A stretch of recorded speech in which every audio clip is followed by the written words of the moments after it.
To the Jazz and Lakers now. The Lakers looking to avoid the play-in. LeBron James and company will take you early second quarter. Lakers up 8. Austin Reeves dishes it to Malik Beasley beyond the arc. Check out James's reaction. He already knew. Just watch this. He's like, yep, and I don't even need to see the three. I'm good. I will flash the three because I know it will be a three. Just over 2 minutes left in the second. Lakers up 4. Anthony Davis dishes down court to D'Angelo Russell. Passes to James for the basket.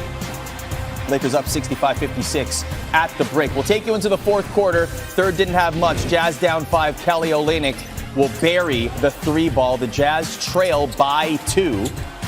Under 4 minutes left in the quarter. Lakers up 2 now. Rui Hachimura kicks it out to James, and he will bury the deep three. James was doing this all night, by the way. He's at 30 points here. James' 80th 30-point game after turning 35, tied with Karl Malone, the mailman, for most in NBA history. Just over a minute left in the fourth. James steps into another three. 8 3-pointers in this one. The hot hand. Under a minute left. Lakers up 8. James from the crypto logo. 11 35-point game after 38, one shy of tying MJ. The Lakers win 128-117. The crown is on his head. Live from above the Heineken River Deck at Pier 17. He's Stephen A. Smith, Jalen Rose, Malika Andrews. Michael Wilbon will be with us in just a moment live from Phoenix. But, my friends, the play-in, the playoffs, they are set. And we're going to start by taking a look at the West because it has been a wild journey to get to this point, a wild Sunday. But the top 6 is set. So coming into the day, the Nuggets, the Grizzlies, the Kings, the Suns, they were locked into the top 4 spots. The Clippers, they battled back. They claimed the 5 seed. The Warriors, they win in convincing fashion and secure the 6th spot. So that sets up our play-in tournament as follows. The Lakers, they host the Timberwolves in that 7-8 matchup. The winner clinches the 7th seed. And then the Pelicans and the Thunder, they square off in the 9-10 game. The winner faces the loser of the Lakers-Timberwolves for the 8th and final spot. And as our Adrian Wojnarowski has reported, the Timberwolves will be without Jaden McDaniels for that play-in game against the Lakers. They will also, the fate as of Sunday for Rudy Gobert is still unknown. So Stephen A. Smith, when you're looking at this play-in matchup, what are you thinking? I'm thinking that the Lakers are going to advance to go up against the Memphis Grizzlies in the 7-game series, that they've got a legitimate shot at winning because Steven Adams is out and Brandon Clark is out. And obviously that compromises Memphis's front line. It's going to see how pivotal Jaren Jackson is to all of us. We know how incredibly talented he is, but he's prone to get into foul trouble, and you've got to monitor and watch that. The other thing that I say about it is that I'm able to say all of those things and just significantly just bypass the Minnesota Timberwolves because of the stupidity and the idiocy of these guys. You're Rudy Gobert. You're about to go into the postseason, and you're going to punch a teammate on national television in front of a whole bunch of people, as well as your teammate. You're Jaden McDaniels. You're going to punch a wall. You're approaching the playoffs. You're in the play-in game. What could you have possibly been so mad about that you literally punch something and break your hand and you're out for the season? This is idiocy at one of its highest levels, and it's costed the Minnesota Timberwolves relevancy. The only reason we're talking about them is because of how stupid they appear right now. Wilbon? Wasn't it just a year ago we sat in similar places talking about the Timberwolves majoring in dumb? And, I mean, I know I should use the word immaturity, you know, and be a little less agitated, but I am agitated. I mean, because you want to see Anthony Edwards surrounded by a team. This is one of the rising young stars in the league. And you get to the playoffs, and the way he's played, you know, after the All-Star break, it's like, I want to see him. And I want to see how good they can be with Karl Anthony Towns back in there, among other things. And then you get more dumb from the Minnesota Timberwolves. This is year after year after year. How many years can they do this? I mean, they were set up to be in a position to at least be competitive with that bottom group and get into the real playoffs. And now, Stephen A., I'm totally with you. I think the Lakers probably will and ought to take them apart in their single-game play-in situation.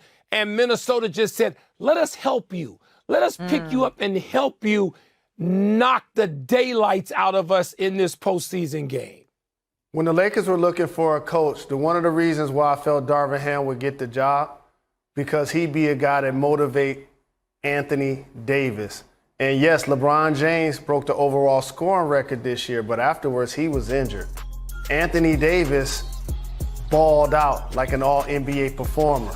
And the same Darvin Ham reinvented this roster multiple times this year with D'Angelo Russell, Austin Reeves, Rui Hachimura. Now all of a sudden, this is a different team without Russell Westbrook that he now navigates. To Stephen A's point, to get to play at home in this play-in, they're going to wax Minnesota on their home floor and have a legitimate chance to upset the Memphis Grizzlies in the first round. I will pick Memphis because they have Ja and they have home court advantage. But the Lakers, the basketball guys have shined down on them and put them in position to continue to advance. Well, they're certainly not the 2-10 Lakers that started the season. They're adding Tristan Thompson. They're adding Shaq Harrison to their roster. And now we all expect, because especially with a depleted Minnesota Timberwolves team, to see them advance to the playoffs. I do want to kick around a couple of other series that we're looking at here in the West.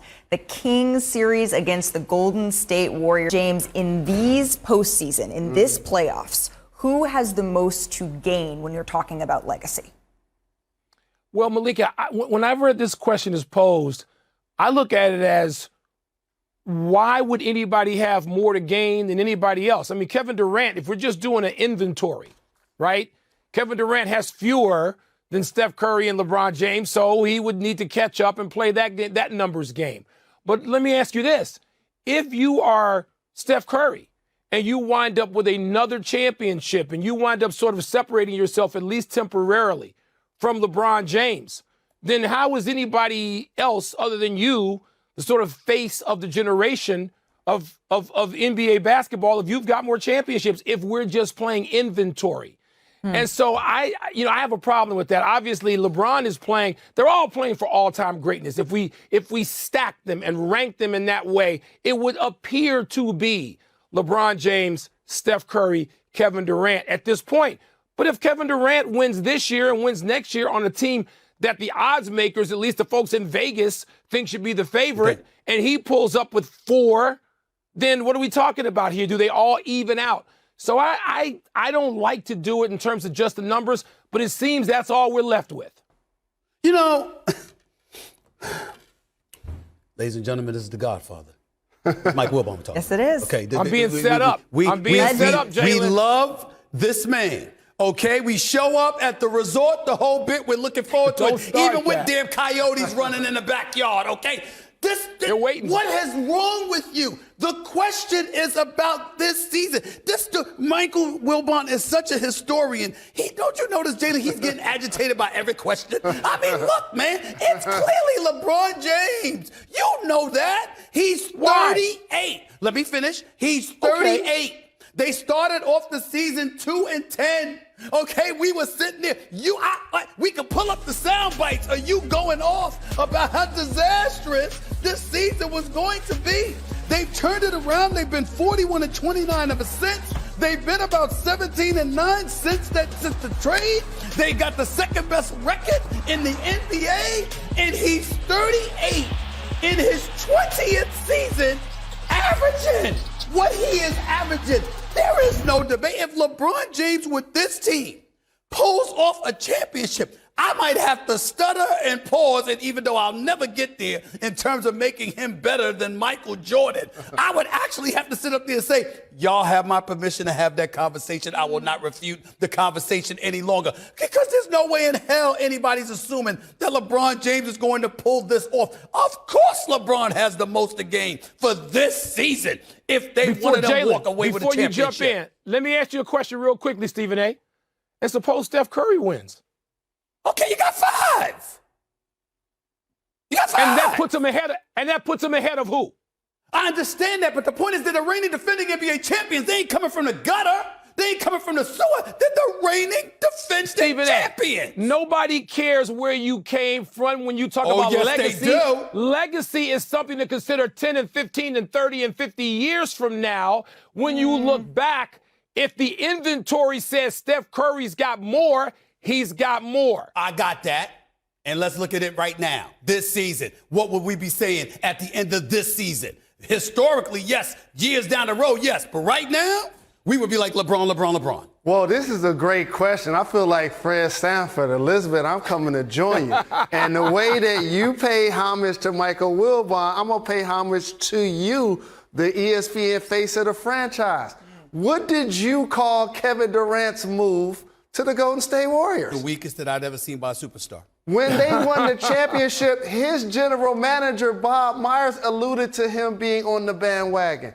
KD got it so tough from fans and media and even his own teammate, Draymond Green, that he left the Splash Brothers to go play with Kyrie Irving with the Nets. And you were there covering the Nets. How many playoff series did they win? 1. Okay, it was so bad that Kyrie's gone, Harden's gone, and KD's gone.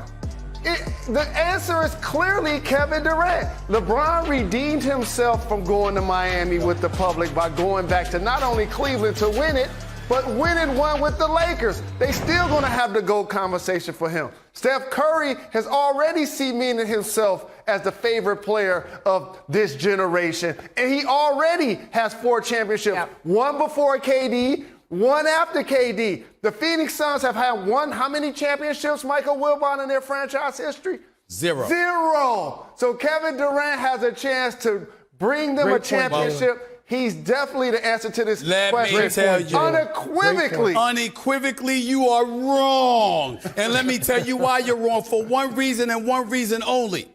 Because you said Phoenix.